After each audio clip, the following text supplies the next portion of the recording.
Welcome to a Stepping Stones to Awareness show. I'm Caroline Stevens, and today I've got Anthony Stansfeld in the studios. Now, Anthony is the Thames Valley Police Crime Commissioner, and we've got a shared interest in financial matters, having both been involved with banks and insurance companies, but from different parts of the spectrum. So welcome, Anthony, and thank you so much for coming into the studios. So would you like to talk to us about the ITNJ, your role in Thames Valley, and how you got involved in the financial side of things, please? Well, Thames Valley prosecuted a huge fraud over a period of about 3 years, and the verdicts came out last February, and it was against a number of HBOS bankers and their accomplices, basically, and it was a massive fraud. And this was the case where HBOS hit the headlines. Was it about 2008? Yes, but I mean, the case didn't start till several years after that. And who brought this? And it was yourself and your team? It was Thames Valley Police brought right. it. I mean, I don't prosecute or anything. And, you know, it is the police that do that. But it was a case that I very much supported. And it took 3 years. It cost Thames Valley Police £7 million to bring the case, and enormously expensive. It took up a huge number of officers and legal time, but it resulted in sentences, the heaviest sentences for fraud for a very long time. I think 6 people went down for cumulatively 48 years in prison. And of course, a huge number of companies and individuals were absolutely destroyed by the frauds. And it's too late for them to resurrect their businesses, I presume. Yes, most of them. And it took, of course, it happened a long time before the verdicts in the case. What I found extraordinary was the bank, Lloyds, who'd taken over HBOS, denied absolutely until after the verdicts came in that there had been a fraud at all. And they knew perfectly well there was a fraud. Because presumably the people at the top were involved, implicated. You know, they carry the can at the end of the day, don't they? Yes, I mean, there was a cover-up, I have no doubt about that.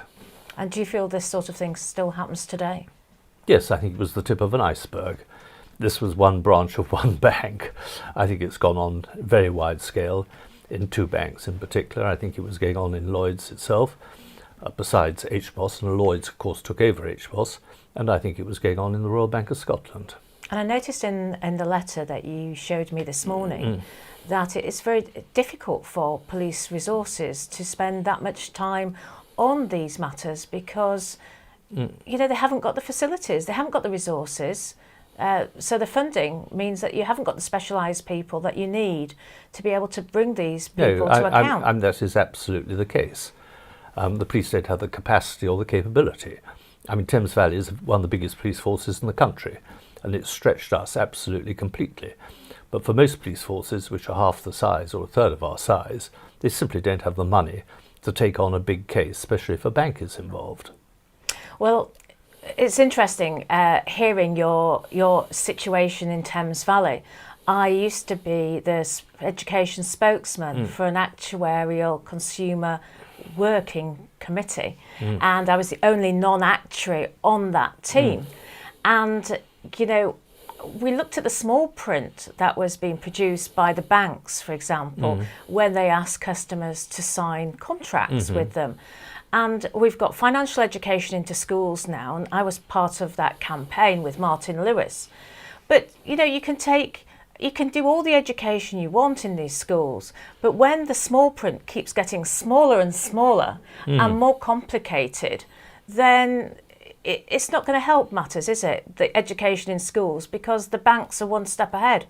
Yes, I mean, the banks rely on it being very complicated. And very small. But I'm delighted there were some actuaries on the actuarial board. It was what's fascinating in the banks. There are usually no bankers on their boards at all. There are no qualified bankers on the boards of most banks. And in Lloyds, I think they have 11 members on the board. There is only one non-executive who's a banker. Of course, the big case that hit the headlines a few years ago was the Cooperative Bank, and you had an ex-Methodist minister in charge. But I don't think he'd only been a bank clerk for a very short space of time, hadn't he, in his formative years? Yes, the trouble is if you have no bankers on the boards of your banks, they have no idea how to behave, and this is what has been happening. So how did you get involved in the International Tribunal? Because there's been a lot of circulation on social media of some of those. I was asked. I think it's as simple as that. And you talked about your experiences in Thames Valley. And I talked about the bigger picture as well as what happened, because of course it's not a Thames Valley issue, it's a nationwide issue, this. And there are, several thousand companies were basically bankrupted through the banking system after 2008, and none of this really should have happened. So are you busy networking with other police crime commissioners and sharing your experiences with them? Will it help them? I think so, but the problem is that they all look at Thames Valley and say it cost you £7 million to take on this one case. And in fact, we got £2 million back from the Home Office. But that is still one huge chunk out of your budget. So for small police forces to take on a fraud, probably less than 1% of fraud is investigated in this country. I think in Thames Valley we probably lose less than £10 million through household burglary every year. In fraud, I don't know what it's running at, but I'd be very surprised if it's running at less than £2,000 million in Thames Valley. We're a big economic area. The fraud nationally, Portsmouth University did a study on it and said it was running at about 193 billion a year. And that is 3 years ago.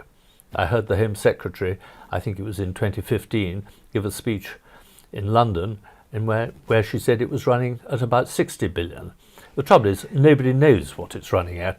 It's some very, very large sum of money, and probably between 100 and 250 billion a year. And it's a massive drain on the national economy. So what's the Financial Conduct Authority doing about all of this?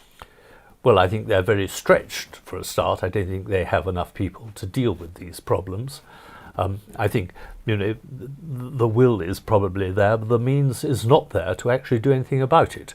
And it's not just the Financial Conduct Authority, it's also the Bank of England should be taking an interest in the behaviour of the banks, and I don't think they have done so. The Bank of England is a private corporation, isn't it? I think technically it's not very private. It acts like a corporation, that's Yes. for sure. How do you think we can improve the situation in this country? I think there are a number of measures. I made a speech the other day and I outlined about 8 of them. I'm not going to remember them off the top of my head. But the first thing is you've got to have what's called a Chapter 11 system, which makes it impossible for a bank to bankrupt companies with very little notice, if any. You've got to have a system that gives companies a time in which to pay off their loans or sort it out. In America they have it, Germany, France, all countries do. We're the only country that doesn't. And in this country a bank can call in the loan and overnight practically bankrupt a company. That is quite wrong. We've also got to actually spend some money on dealing with fraud. I think the City of London, who lead on a lot of it through action fraud, get about 15 million a year. Serious Fraud Office, I think, gets 35 million, 40. We're looking at about 50, 60 million pounds to take on a problem of several, probably 2,000 million pounds, 200,000 million pounds, or 200 billion. And this simply doesn't even scratch the surface of it. I think it's quite easy to do. Financial Conduct Authority has averaged about £1 billion in fines over the last few years. They should put at least 500 million into fighting fraud, and about 300 million should go to police forces at a regional level to set up proper fraud units with skilled accountants. They don't need many police officers, they're just feel the collars when they arrest people, but it needs forensic accountants to do this. We also need to put more money into the Serious Fraud Office and also into the National Crime Agency to deal with fraud. And if it was financed properly, and the moment we actually arrested a few of the very senior people involved in this, I'm sure the amount of fraud would drop dramatically and very quickly. Well, talking about senior people, we were talking off air earlier, and we were talking about the problems in our Parliament, that it's become quite apparent that they're not listening to the people, and we want to know why. And there's a lot more growing resentment in the population, and they want to hold the MPs to account. So we've got MPs that we know have got shell companies out of addresses such as Finchley Road. And for those people listening at home, shell companies are effectively a hard shell, a company registration, but pretty much empty inside. And it's a way of collecting money and disposing of it accordingly. So we need MPs also to be held to account for, you know, their involvement in the Panama Papers, the Paradise Papers, tax schemes are linked with Belize, for example. And this, you know, this is businessmen, politicians, current serving MPs. If we do not hold our MPs to account, we don't stand much of a chance in holding these banks to account either, do we? Yes. I would only partially agree with that. I mean, the all-party parliamentary banking group, led by Deputy Chairman is a man called Kevin Hollinrake, are doing a fantastic job trying to bring this to account. And there's a debate about it tomorrow in Parliament. There have been 3 debates. The problem, I don't think, is the MPs. I'm sure there are some dodgy MPs around. But the problem, Just a few. The problem far more is, I think, lies within the civil service and with the establishment in the Treasury and the Cabinet Office that is very reluctant to bring these things home to roost, because I think, and understandably, they tried to protect the banks, but they did so to the detriment of a huge number of people and a huge number of businesses when they were trying to recover the money. And this came out of, I think, starting with Gordon Brown as Prime Minister, when HBOS was put into Lloyd's and RBS was rescued. And the sums of money involved were absolutely huge, but the damage done to companies was massive. And I don't think that was probably understood at the time. But I think the all-party parliamentary banking group is doing a remarkable job trying to bring this to account. Gordon Brown, the man who sold a lot of our gold off at rock bottom prices, which has had a huge impact on pension returns, I'll be honest. So, as we say, we're talking about MPs. When you go to your all-party parliamentary group meeting tomorrow, it would be really good for the general public to advise them of these politicians. We've got the information here.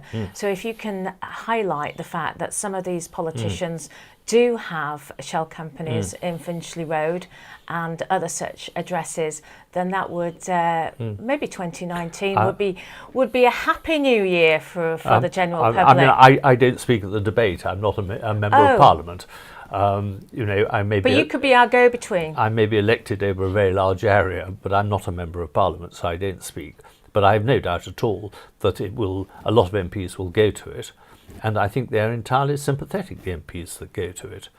And as I said, I think the problem is far more lies within the establishment, funnily enough, than within Parliament itself.